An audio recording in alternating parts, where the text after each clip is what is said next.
చేశాడో మీకు తెలుసా?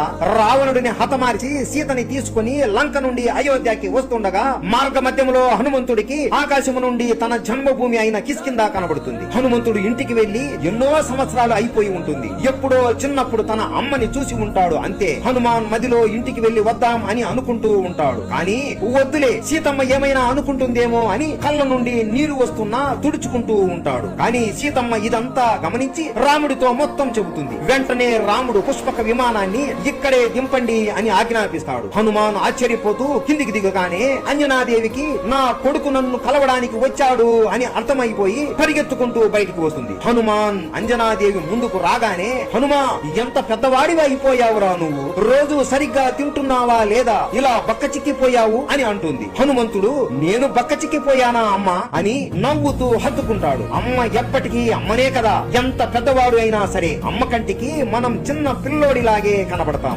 హనుమాన్ చిన్న పిల్లవాడిలాగా ఏడుస్తూ అమ్మని హత్తుకుంటాడు. ఎంత పెద్దవారు అయినా సరే అమ్మ ప్రేమని ఎప్పటికీ మర్చిపోకూడదు. మీకు మీ అమ్మ అంటే ఎంత ఇష్టమో కామెంట్ చేయండి. జై బజరంగబలి.